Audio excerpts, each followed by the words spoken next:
നമ്മുടെ ഇന്നത്തെ അതിഥി മാപ്പിളപ്പാട്ട് രംഗത്ത് തൻ്റെതായ ശൈലി പ്രേക്ഷകരുടെ ഹൃദയം കീഴടക്കി ഒരു കുടുംബമാണ്. നിസാം തളിപ്പറമ്പും അദ്ദേഹത്തിൻ്റെ കുടുംബവുമാണ് നമ്മുടെ അതിഥി. മുഴുവൻ പ്രേക്ഷകരും നമ്മുടെ ഇന്നത്തെ ചർച്ചയിലേക്കും നമ്മുടെ കുടുംബവിശേഷങ്ങളും നമുക്ക് പങ്കുവയ്ക്കാം. അതിലേക്ക് മുഴുവൻ പേർക്കും സ്വാഗതം. Thank you. നമുക്കൊരു പാട്ടിലേക്ക് കൂടി തുടങ്ങാം. തീർച്ചയായിട്ടും.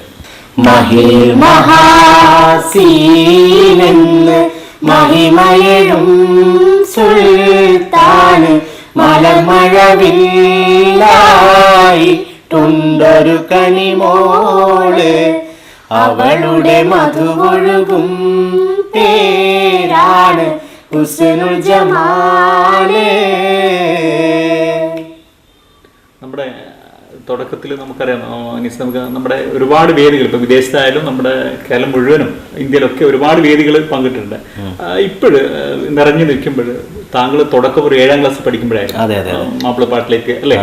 ഇന്ന് ആ ഓർമ്മകൾ ഒന്ന് പങ്കുവെക്കുമ്പോൾ ആ കുട്ടിക്കാലത്തെ നമുക്കന്ന് അറിയാം വോയിസ് പോലും രൂപപ്പെട്ടിട്ടുണ്ടാവില്ല കുട്ടി വോയിസിൽ ഒന്നത്.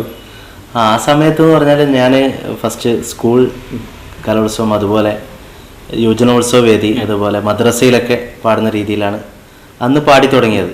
അപ്പോൾ ആ സമയത്ത് ഇന്ന് പറഞ്ഞ പോലെ നമുക്കൊരു പാട്ട് പഠിക്കാനോ ഇന്നത്തെ പോലെ ഒരു സൗകര്യമൊന്നുമില്ല. നമ്മൾ പാട്ട് കേട്ട് അവരുടെ അടുത്ത് പോയി എഴുതി കേട്ട് അവിടെ തന്നെ പഠിച്ച് ഒരുപാട് ദിവസം പഠിക്കേണ്ട ഒരു ഇതാണ്. ഇന്ന് നേരെ സിറ്റുവേഷൻ എന്ന് പറഞ്ഞാൽ നമുക്കിപ്പോൾ ഒരു പാട്ട് വേണമെങ്കിൽ അത് യൂട്യൂബിൽ അടിച്ചു കഴിഞ്ഞാൽ നമുക്കത് ഡയറക്റ്റ് കിട്ടും.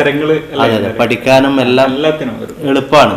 പക്ഷേ എൻ്റെയൊക്കെ സമയത്ത് അങ്ങനെ പാട്ടൊക്കെ പഠിക്കാനും അല്ല സിഫ്ര അത് പറയുമ്പോൾ ഇങ്ങനെ നോക്കുകയാണ്, ഒരുപാട് കഷ്ടപ്പെട്ടിട്ടാണ് ആ സമയത്തൊക്കെ പാട്ടൊക്കെ പഠിക്കുന്നത്. ഇന്ന് കാണുന്ന പോലെ നമുക്ക് യൂട്യൂബിൽ കേട്ട് പഠിക്കാനോ നമുക്കിപ്പോൾ ഒരു പെട്ടെന്ന് ഏത് സോങ് നമുക്ക് വേണമെങ്കിൽ ഇപ്പോൾ യൂട്യൂബിൽ അടിച്ച് നമുക്ക് കേട്ട് പഠിക്കാനോ അത് സ്റ്റോർ ചെയ്ത് വെക്കാൻ പറ്റും. ആ സമയത്ത് നമുക്ക് സ്റ്റോർ ചെയ്ത് വെക്കാനോ റെക്കോർഡ് ചെയ്യാനോ ഒന്നും പറ്റൂല. കാരണം മൊബൈലിൽ പോലും റെക്കോർഡ് ചെയ്ത് വെച്ചിട്ട് പിന്നീട് കേട്ട് പഠിക്കാന്നുള്ളൊരു ഓപ്ഷൻ ഉണ്ടായിരുന്നില്ല അന്നേരം. ആ കുട്ടിക്കാലത്ത് ഇപ്പൊ ഈ ഒരു മാപ്പിളപ്പാട്ട് ഇപ്പൊ ഇറങ്ങുമ്പോഴേ തന്നെ ഈ കുട്ടികളുടെ മാപ്പിളപ്പാട്ടില് താങ്കളുടേതായിരുന്നു ആദ്യമായിട്ട് ഇറങ്ങിയത് അല്ലേ? അതെ അതെ. ആ ഓർമ്മകളൊന്നൊരു അത് ഫസ്റ്റ് ഒരു 8ാം ക്ലാസ് പഠിക്കുന്ന സമയത്താണ്. ഇക്കാമത്ത് എന്ന് പറഞ്ഞിട്ടുള്ളൊരു ഓഡിയോ ആണ്. ആ സമയത്ത് ഞാൻ നേരത്തെ പറഞ്ഞ പോലെ മീഡിയ ഒന്നുമില്ല, ഓഡിയോ കാസറ്റാണ്, ഇങ്ങനെ റോള് ചെയ്യുന്ന ഓഡിയോ കാസറ്റ്. CD പോലെ അന്നേരം വരുന്നതേ ഉള്ളൂ.